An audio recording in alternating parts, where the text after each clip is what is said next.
오늘 예레미야가 1장 말씀입니다. 책이 또 바뀌었습니다. 74페이지 먼저 보겠습니다. 예레미야가 개간입니다. 애가의 말뜻이 나와 있습니다. 큰 소리로 높여 운다.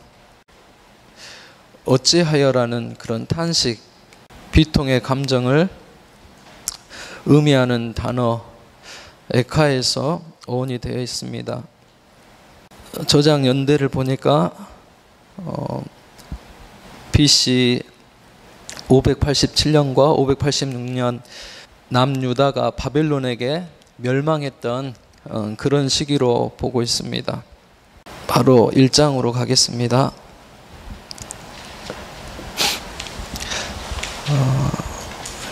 예루살렘의 멸망, 말씀을 묵상하면서 한번 생각해 보았어요. 내가 지금 살고 있는 도시, 가족들이 살거나 어릴 적 추억이 담긴 그런 도시들이 이렇게 폐허가 되고 파괴가 되었다면 어떤 기분이 들까? 어떻게 느껴질까? 한번 생각해 보았습니다. 그러면 아마 예레미야의 그런 비통한 마음이 들 것입니다. 엄청난 충격과 슬픈 마음에 사로잡히게 될 것입니다. 오늘 예레미야가 마음으로 가장 소중하게 느끼고 또 위로를 받는 곳이 있었다면 바로 하나님의 도성 예루살렘이었습니다. 그런데 그 예루살렘이 바벨론에 의해서 처참하게 무너져 내린 것입니다. 어찌하여 이런 일이 있을 수 있을까? 아마 엄청난 그런 슬픔과 또 허망함, 또 그런 동탄에 빠졌을 것입니다. 1절에 보니까는 이런 대재난으로 인한 변화들이 나와 있지요. 번잡했던 도시가 황폐해졌습니다. 인구가 많이 줄어들었습니다. 또 한때 위대했던 그런 도시가 쓸쓸한 성 과부처럼 버려졌다, 어려워졌다라고 말씀합니다. 경제적으로도 정말 너무 어렵고 힘든 그런 상황이 되었습니다. 또 공주가 조공드리는 자가 되었다라고 합니다. 통치했던 자가 이제 섬기는 자가 되었습니다. 어떤 사회적인 지위도 권위도 다 빼앗기고 잃어버렸다는 것을 말합니다. 그래서 이제는 큰 소리로 목 놓아서 웁니다.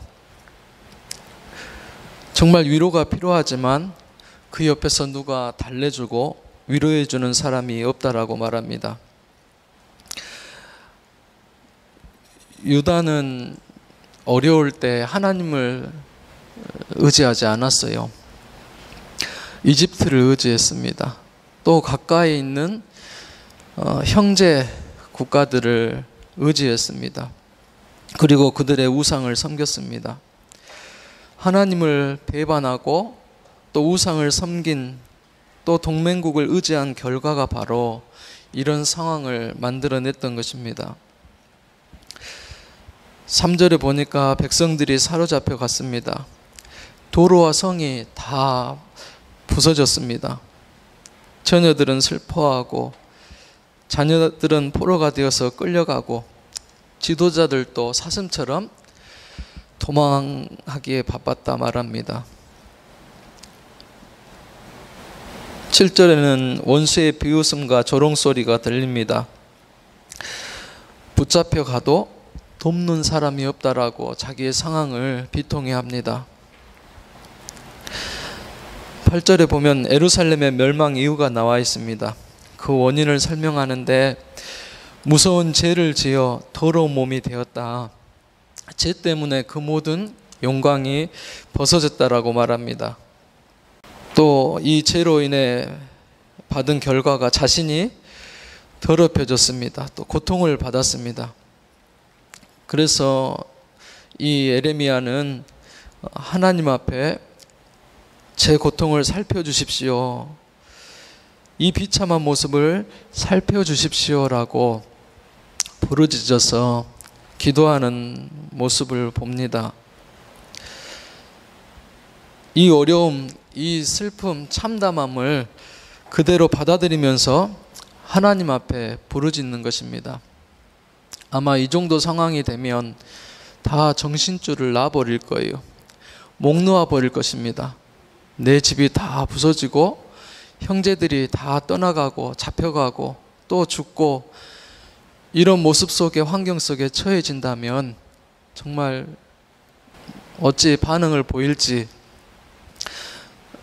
아마 정신을 잃어버릴 것 같아요.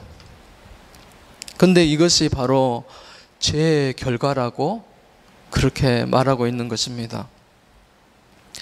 오늘 말씀에서 이 죄의 결과 성경에 나와 있는 단어들만 생각해 보면 심판, 멸망, 진노, 조롱거리, 황폐함, 고통, 비참함, 사로잡힘, 더럽고 추함, 배반, 하나님을 떠나고 내가 알게 모르게 지은 죄 때문에 내가 겪는 고통과 결과가 무섭고 엄청난 것이라는 것입니다.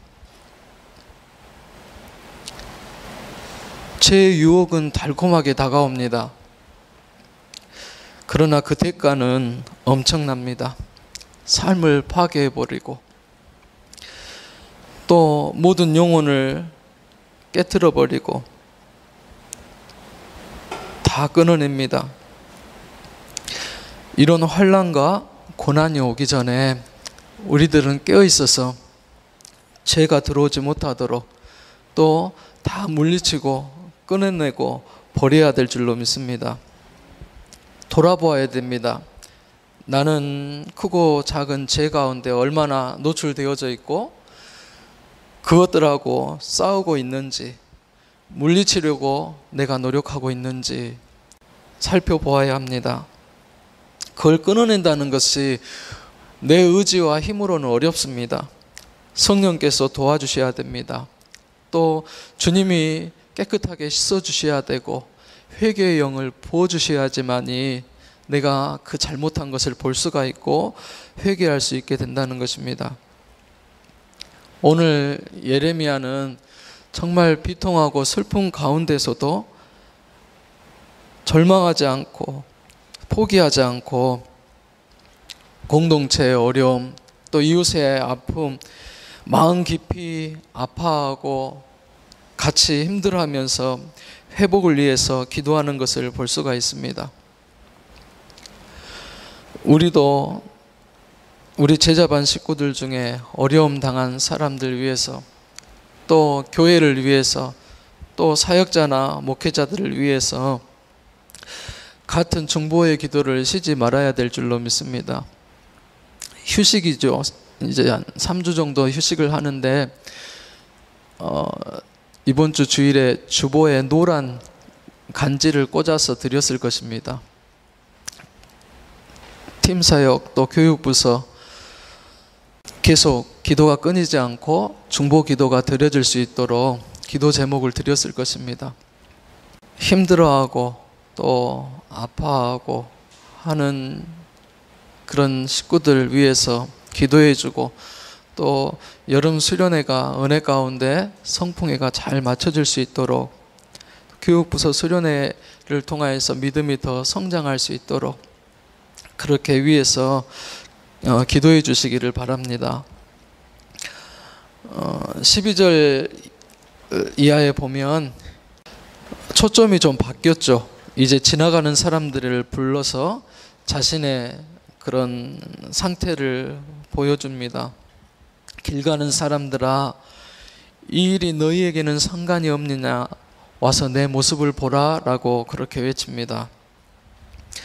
예루살렘이 처참하게 무너진 것, 또 황폐해진 것, 그 속에는 이것을 바라보고 있는 사람들에게도 기도하도록 그렇게 부탁하고 있는 것입니다. 12절에 또 이하에 보니까 이 모든 고통이 주께서 내게 내리셨다라고 말씀합니다. 죄로 인해서 받게 된 그런 심판을 계속해서 설명합니다. 뼛속으로 파고드는 불 같다라고 그렇게 표현하고, 또 14절에 발에 금을 갖고 멍에 갖고 포도즙 틀에 짓밟힌 사람들과 같고, 또 그것 때문에 너무나도 슬프고 고통스러워서 눈에서 슬픔이 쏟아져 내린다라고 말합니다. 그럼에도 위로받을 수 없습니다. 누가 위로해 주는 자가 없습니다. 그래서 하나님 앞에 기도합니다. 여호와께서 의로우시니 나는 여호와의 말씀을 따르지 않았습니다. 또 내가 주를 배반했습니다라고 자신의 죄를 자복하고 회개하는 모습을 볼 수가 있습니다. 그리고 20절에 보니까 여호와여 저를 살펴주십시오. 저는 절망에 빠졌습니다라고 기도합니다. 그리고 내 죄를 심판하셨듯이 내 원수들의 죄도 심판해 주시기를 기도하면서 오늘 말씀이 맺어집니다. 어려움 당할 때, 환난 중에도 드리는 기도. 어려움을 당하거나 환난을 당하면 보통 사람들은 낙심해 버립니다. 절망해 버립니다. 원망해 버립니다. 어찌 하나님께서 나에게 이런 일을 허락하셨을까? 내가 그렇게도 하나님 앞에 잘못했단 말인가? 내 자신의 상황이 받아들여지거나 회개가 되어지기보다는 원통하고 비통하고 또 가슴 아프고 마음 아파서 억울한 일들만 토로하게 됩니다. 그런데 하나님께서는 그런 환난 중에도, 어려움 중에도 하나님 앞에 나와서 부르짖기를 원하고, 또 그렇게 부르짖을 때 긍휼을 베푸신다는 그런 말씀입니다. 어려울수록 더 하나님 앞에 엎드려야 되고 하나님 앞에 나와야 될 줄로 믿습니다. 고난이 내게 유익이라는 말씀이 있지요. 하나님은 항상 심판이 끝이 아닙니다. 그것을 통해서 더 견고하고 또 아름다운 신앙으로, 또 거룩한 백성으로, 하나님 백성으로 깨끗하게 정결하게 하셔서 더 귀하고 아름답게 사용하여 주실 줄로 믿습니다. 정말 내게 어려움이 있을 때, 고난이 있을 때 주저앉는 것이 아니라 그것을 통해서 하나님 앞에 더 나아가서 부르짖는 그런 기회가 될 수 있기를 바랍니다. 그래서 하나님 주시는 그런 은혜들로 시편에 보면 119편에 이런 고백을 합니다. 고난이 내게 유익이라 이로 인하여 내가 주의 율례를 배우게 되었나이다 라고 말씀합니다.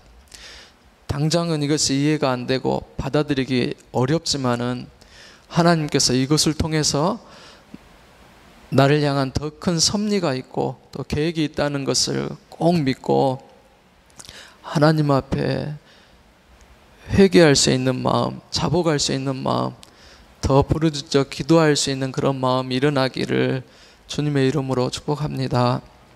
기도하시겠습니다.